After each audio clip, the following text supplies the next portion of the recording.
and welcome back. Welcome back for another episode from Fox and Whimsy. I'm pretty sure we're on episode 4 now, silencio.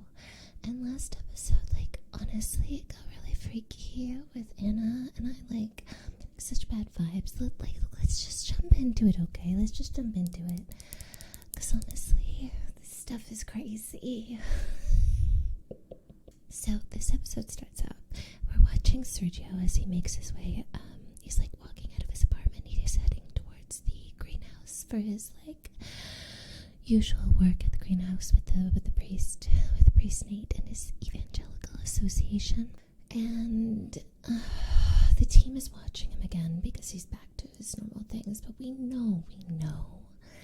Martha told him last time that he saw her that he's being watched. So we know something weird is going on there. We don't know how much she told him, what she told him exactly, but we do know he knows something is up. Something is weird going on right now. So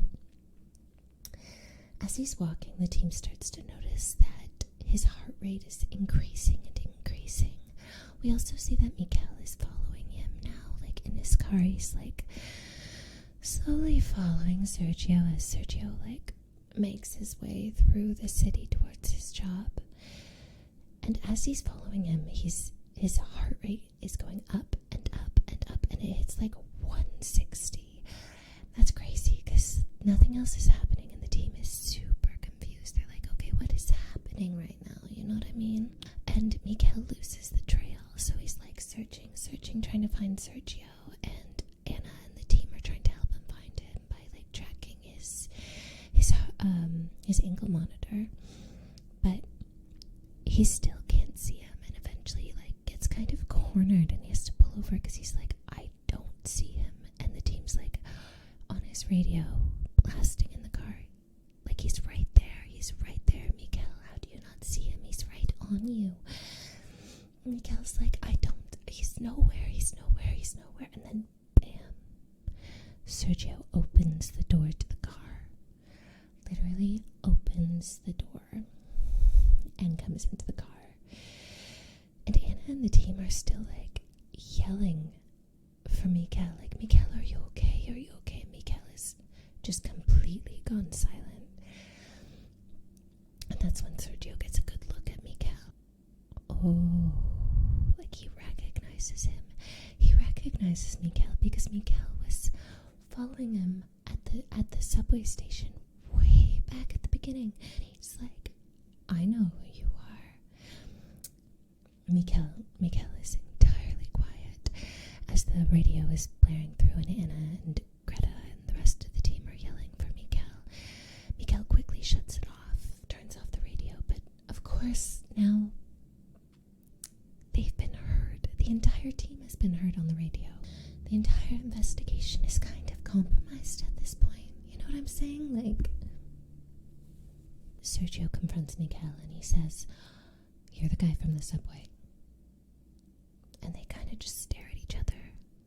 Miguel looks terrified. He's terrified, right?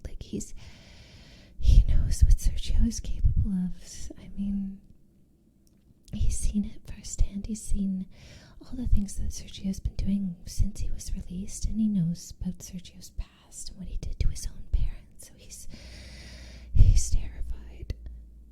But he doesn't say a word. He just keeps looking at Sergio.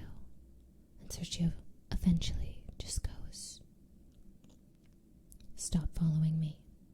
And he gets out of the car. And Miguel can finally answer Anna and the rest of the team and let them know what's happened, that the entire investigation has been compromised.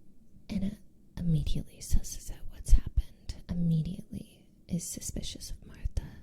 She goes to Martha and confronts Martha about what she told Sergio. She needs to know exactly what Martha told Sergio. But Martha's having none of it. Martha feels terrible for what she's done to Sergio. Her loyalty seemed to be firmly with Sergio now, so she doesn't care. Anna switches tactics. Anyways, Anna switches tactics, starts threatening this investigation, it's being backed by a lot of important people with money. There are a lot of investors in this investigation, and they will make sure that there are consequences if Martha is responsible for the compromising of it. And so Martha tells Anna, yes, she told Sergio. She told Sergio that Sergio is being watched. She didn't say by whom. She didn't mention the cameras either. Just basically told him he's being followed.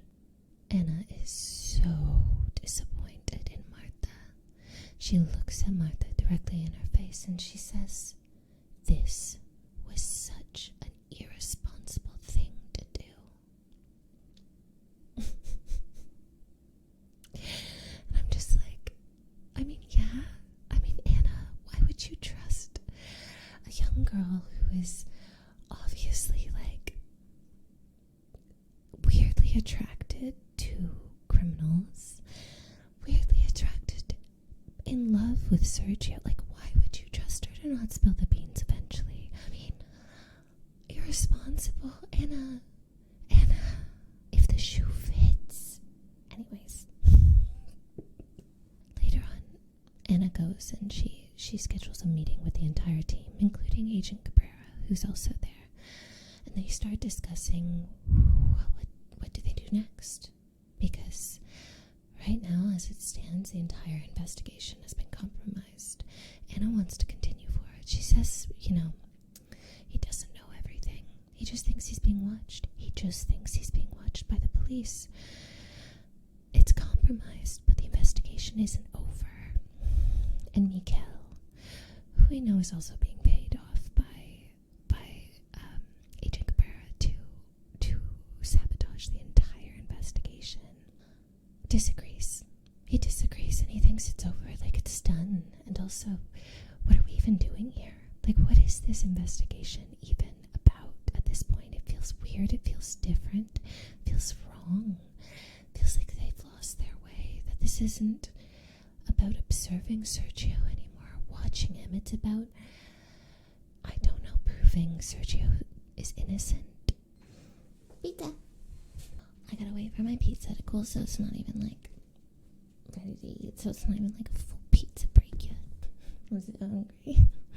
And then Greta chimes in and she tells Anna, Sergio is the object of our observation. That's it. That's all he is. He's the subject. And it's like we've lost our unbiased perspective here. And it's a very gentle reminder to Anna, because honestly, Greta's picked up on all of Anna's odd behaviors about Sergio. And they're very odd, But Anna is firm.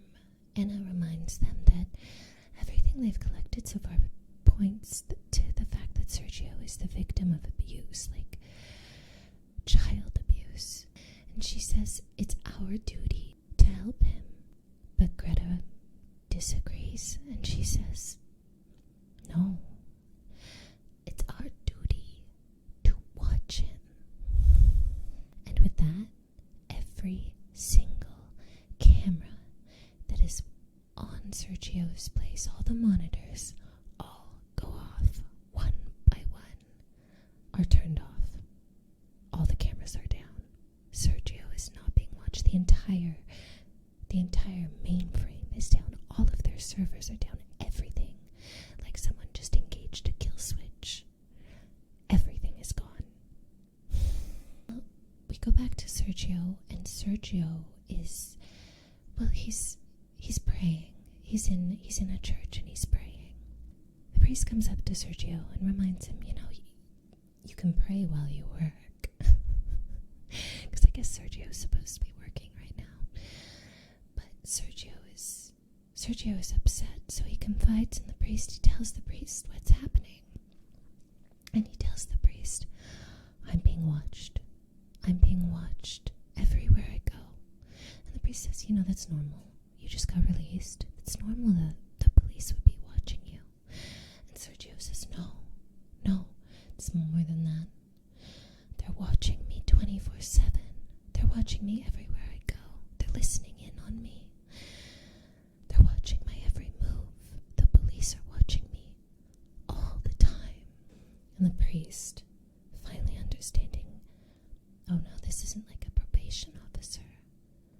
police are watching him 24/7. And he tells Sergio, that's bad, Sergio. That is very, very bad. They have no right to do that to you, Sergio. They have absolutely no right. God has brought you to us to be reborn here.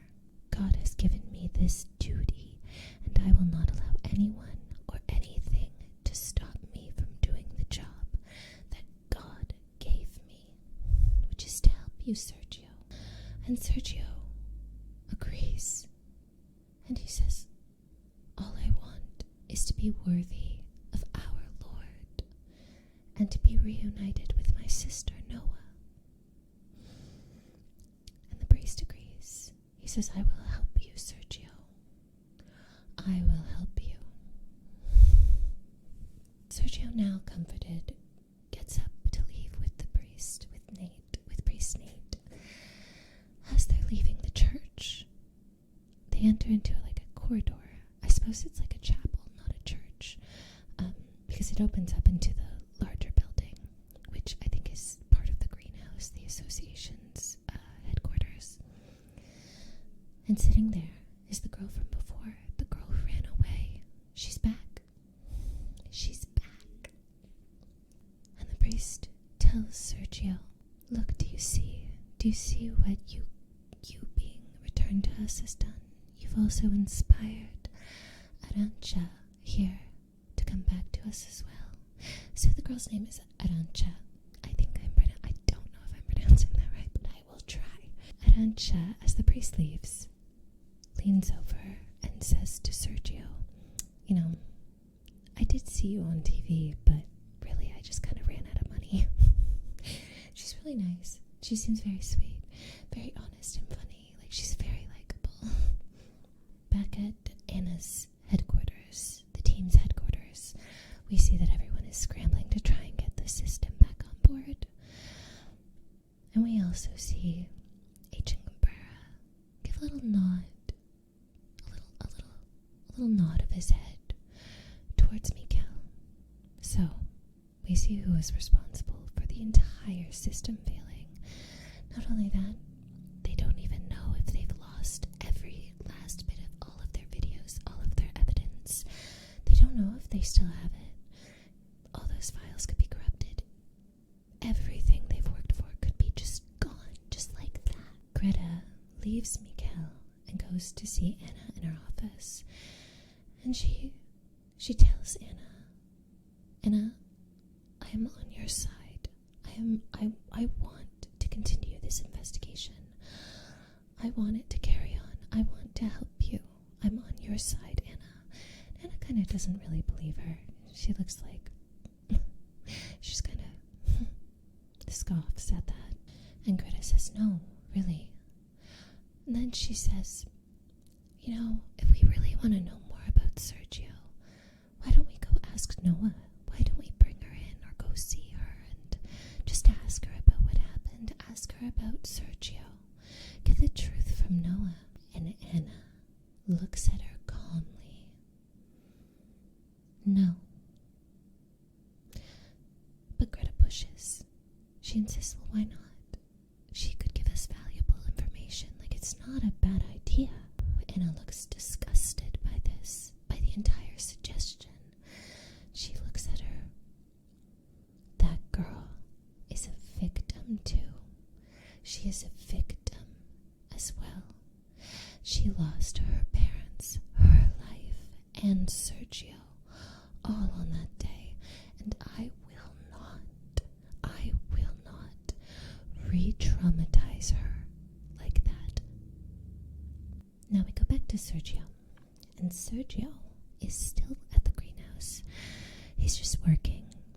And he's walking towards the greenhouse, the main part of the greenhouse where all the plants are being held. And this part looks very pretty. Like, before it looked a lot like a factory or something, and it's still kind of gray. It's not like the green, beautiful greenhouse that you would picture, if you know what I mean. But it's still, it's got more light to it. And we see that Sergio can see Arantxa and priest Nate just talking. They look like they're just talking. They're smiling at each other. It almost seems like priest Nate is spending some extra time with Arantxa. Even Sergio kind of smiles at this because it looks happy. It looks like a little happy scene, like a priest comforting a lost girl or something, a lost soul. But then he looks over and he catches sight of Sylvia, the priest's wife, spying on her husband, suspiciously, very suspiciously. And Sylvia looks over and sees Sergio watching her. She quickly walks away. She quickly runs off. That is really suspicious. Now we see that Anna, still not going to ask Noah about all of this, instead follows a different lead she has. She goes to ask a former professor of hers, as well as a former therapist of hers, a former mentor of hers at the university that Anna studied at, more about Blanca. So Blanca, and I've been saying Bianca, but I think the mom's name is actually Blanca, so my bad. Blanca, Sergio's mother, was actually someone that Anna knew really well. Anna is weirdly connected to Sergio on so many levels that it's just slowly revealed. And she's asking this professor about Blanca, and the professor says to her, well, you knew her too. You were like a daughter to her. And we're like, what? She was that close. She must have been like a mentor to Anna, someone that Anna looked up to. But she carries on and she asks the professor more about Sergio this time. Asks him directly, was she performing experiments on her own son? Was Blanca really doing that? Was she giving him medication? And the professor just admits to it. He just comes out and he's like, Sergio was extremely gifted, extremely intelligent from a very young age. But he had a lot of self-control issues. He had a lot of impulse control issues. Basically telling Anna without telling Anna that yes, indeed, Blanca was performing experimentation on her own son. As they keep talking, the professor tells Anna it wasn't just general experimenting.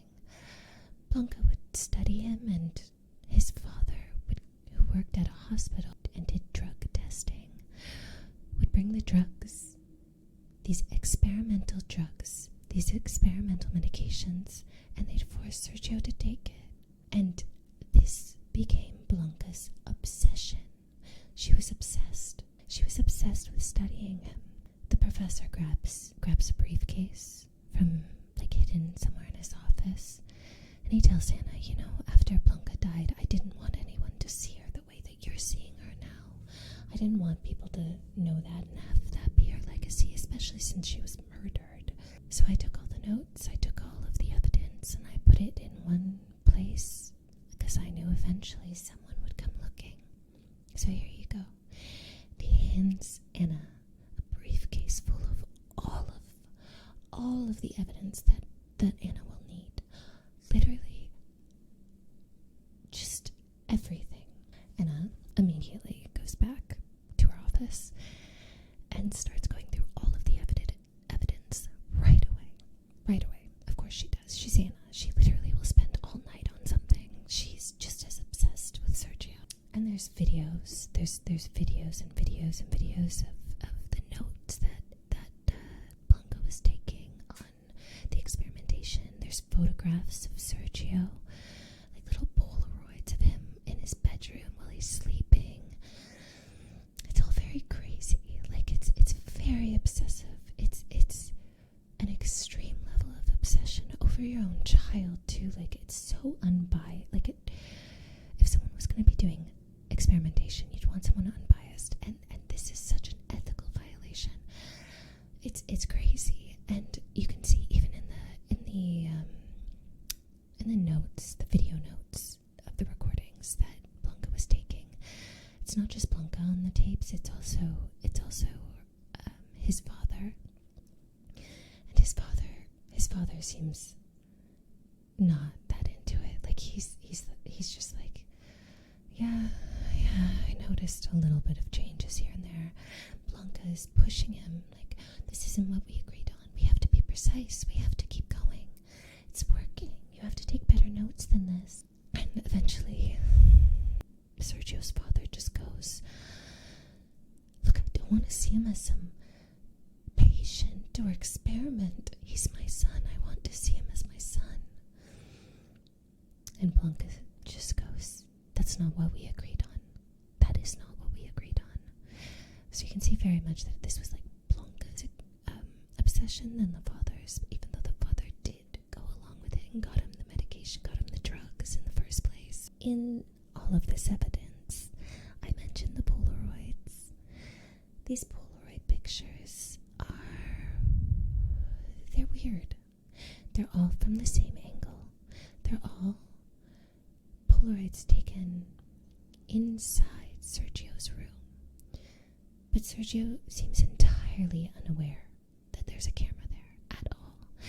It's super strange because they're all the exact same location. It's him sleeping, it's him in the dark, it's him like walking around completely unaware of this camera. And if it's a Polaroid, you'd hear it, right? You'd think you'd hear a Polaroid camera or a flash go off because Polaroids leave a big flash. So Anna just becomes extremely suspicious. Like, these are red flags to Anna. And she's just thinking to herself, where are these pictures being taken from? Like, she knows Sergio's entire apartment layout. Like, they've set up all these cameras. And she doesn't know where these pictures would be taken from. All the cameras surrounding Sergio's apartment and inside of Sergio's apartment, everything is still down. Anna decides to go look for herself. She uses this time knowing that Sergio is still at the greenhouse and breaks into his apartment. Literally, this woman. And she starts slowly combing through the entire apartment, looking through the room, Sergio's room, and she finds it. Behind a mirror, just a normal looking mirror in Sergio's room, is a secret room. It's a double-sided, like it's a two-way mirror. What are those called? God, I forget. It's like a one-way like window, and then the other side is a mirror. Like nightmare fuel, like your nightmare if you go to any like hotel.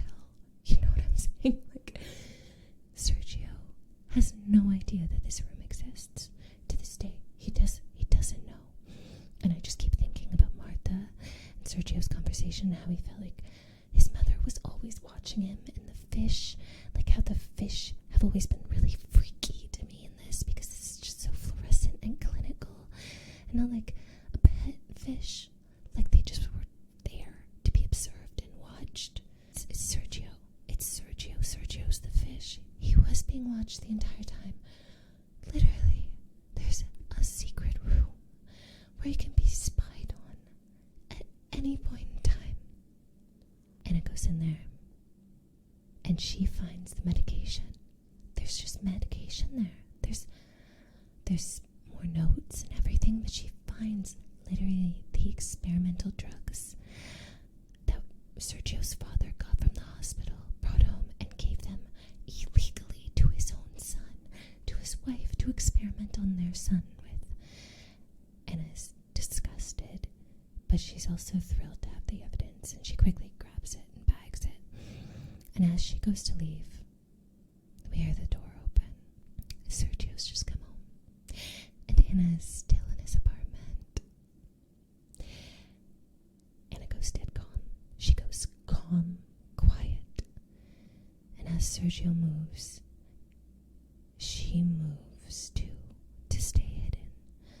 She keeps perfect control of herself and quietly makes her way back into the secret room and closes the door and stands there watching Sergio as he goes into his bedroom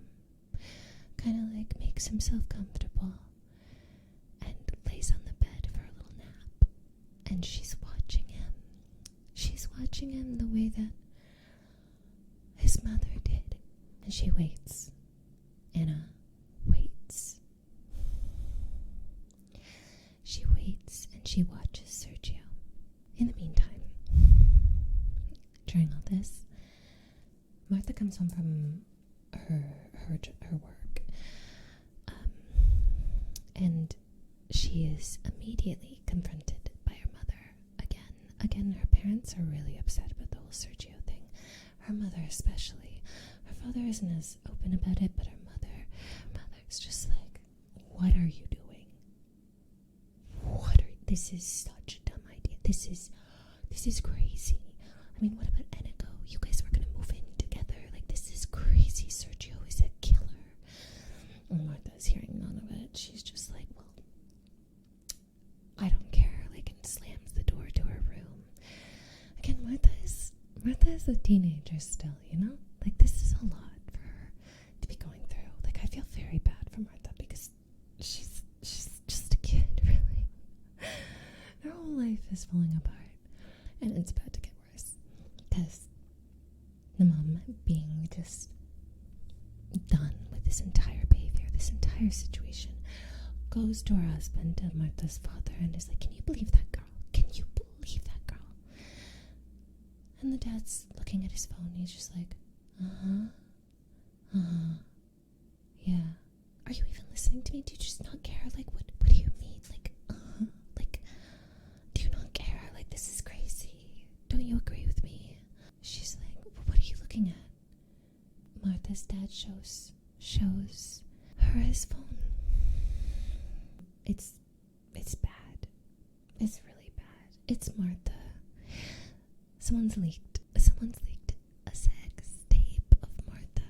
Like, someone has recorded her, probably without her even knowing, and leaked it for everyone to see.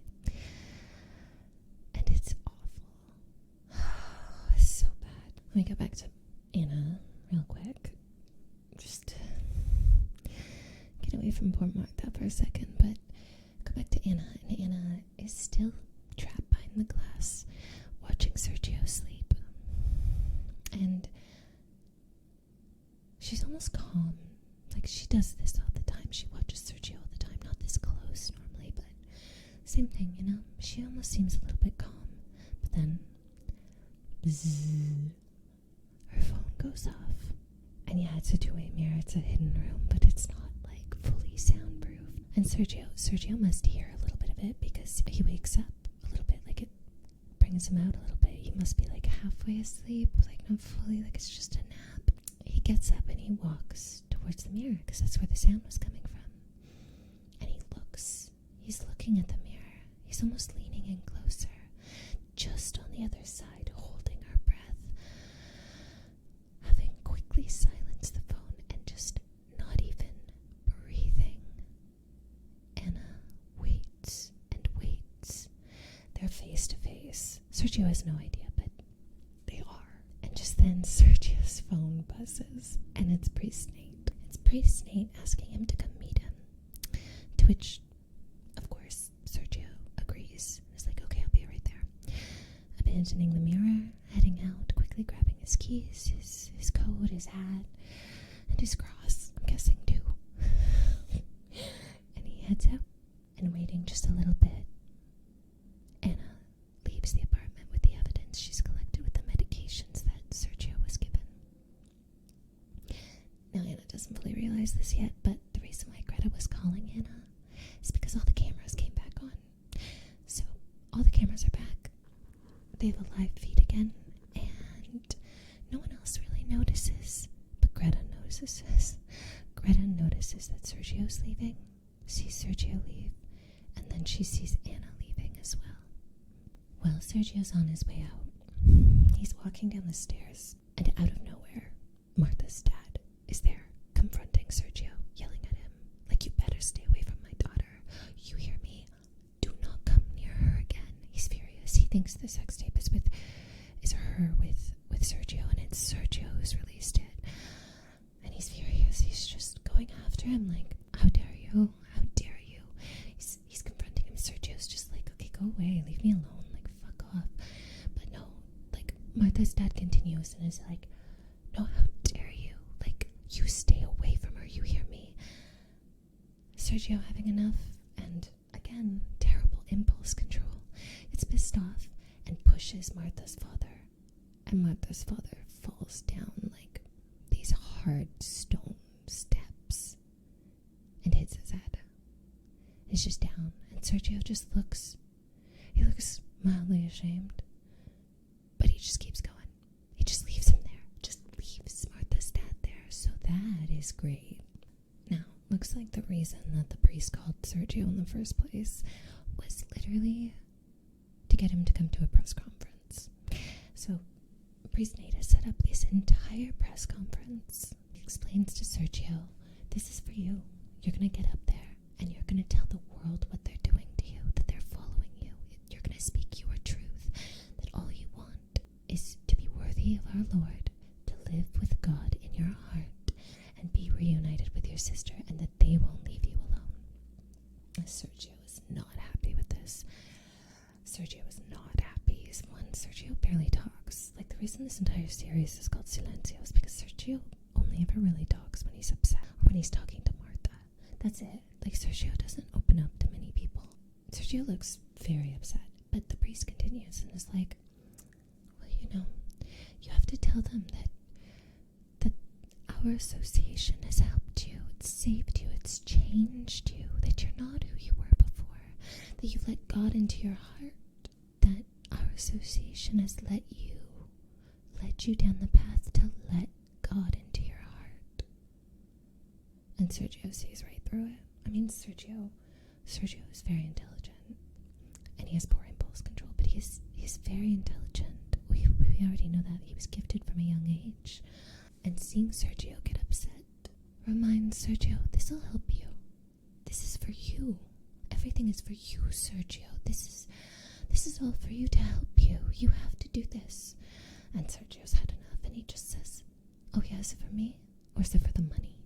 Do you want the money? Or do you just need more press, more publicity so you can get more aranchas? So we see now that Sergio does not trust this priest. No. He's totally suspicious of this priest and his intentions. And does he just want the money? Does he want more girls to come to him? Like, why did he need Arancha to come back? Why did he put that much effort into finding her? Maybe it's both. Maybe he wants more money and more Aranchas. At this, the priest gets very angry and starts raising his voice, yelling back at Sergio. But there's like a bunch of journalists around, and they all start taking pictures and they all start recording, and they're very much paying attention to this altercation now because they are not being quiet. Priest Nate and Sergio are not quiet at all. Sergio's getting so upset. He's starting to become so agitated. He's almost like shaking, and he's looking around. He's holding his head. And the priest keeps going, keeps pushing Sergio, and Sergio just grabs a shovel and raises it up above his head like he's going to hit the priest. And Priest Nate goes, no, Sergio, no. Enough, let God into your heart, Sergio. Let God into your heart. Reject Satan, Sergio. The cameras are rolling now. They're rolling now. Reject Satan. Let God back into your heart, Sergio. And Sergio just so done with this entire interaction. Throws the shovel to the ground, looks around, and storms off without another word. And the priest just goes, good, Sergio, good. Loud enough for the cameras to hear. And he's like, good, Sergio, good. Reject Satan. In the meantime, Greta and Anna start discussing all the evidence that Anna pulled from Sergio's apartment, including the medication. And she's asking Greta, I need you to go and I need you to find out what this is, what it does. I need you to get it tested. I need you to look into this.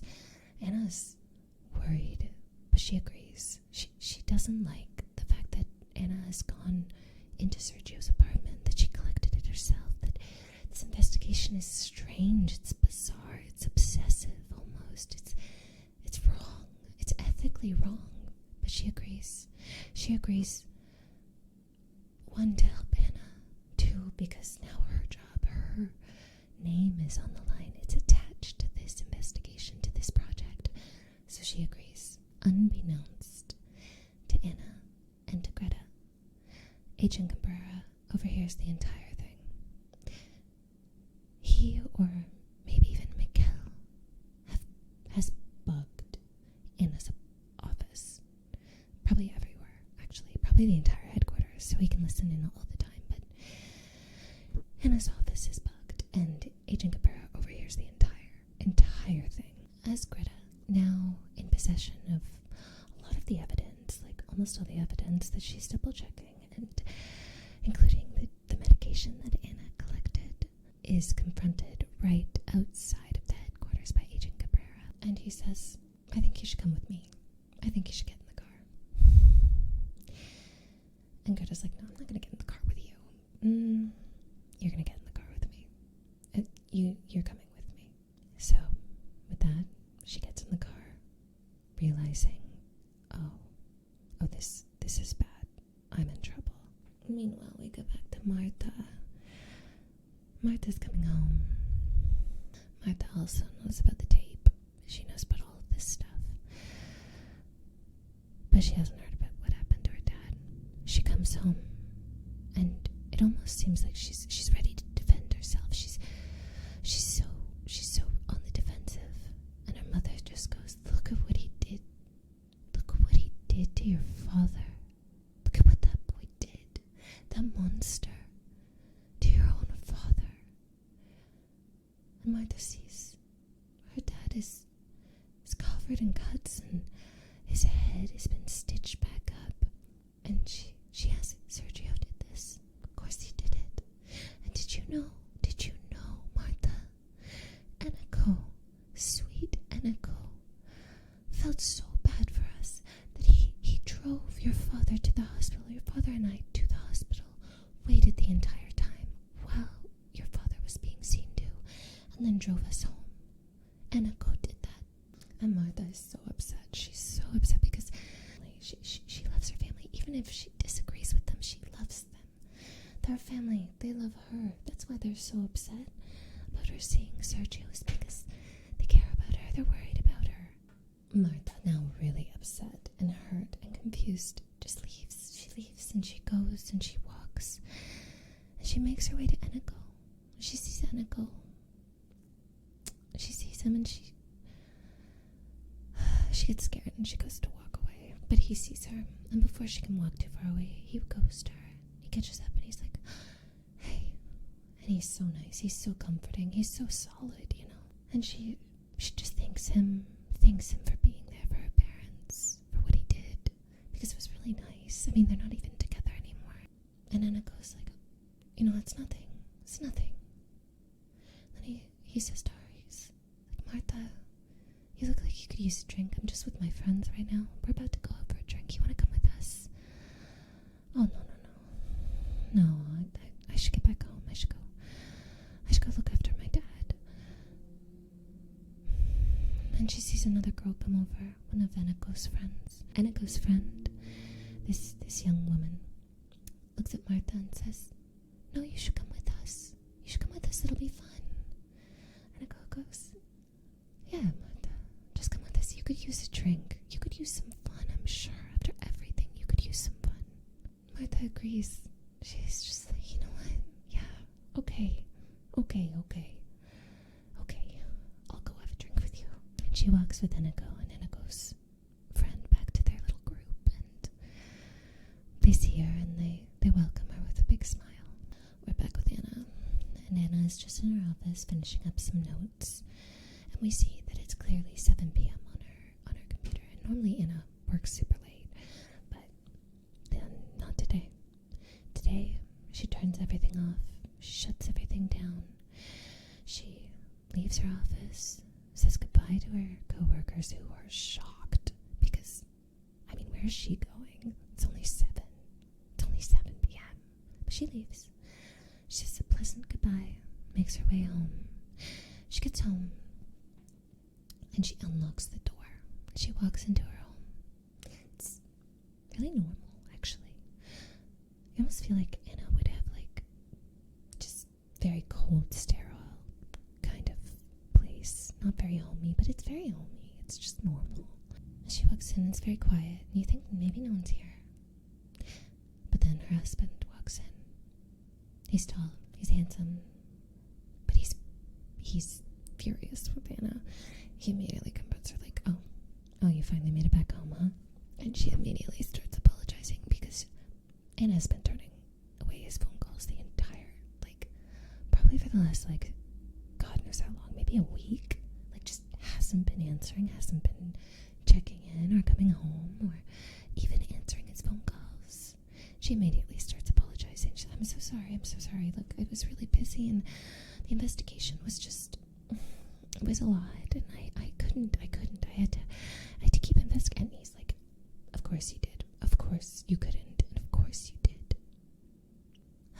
And they make their way into the kitchen and Anna says, how was your day? And her husband goes,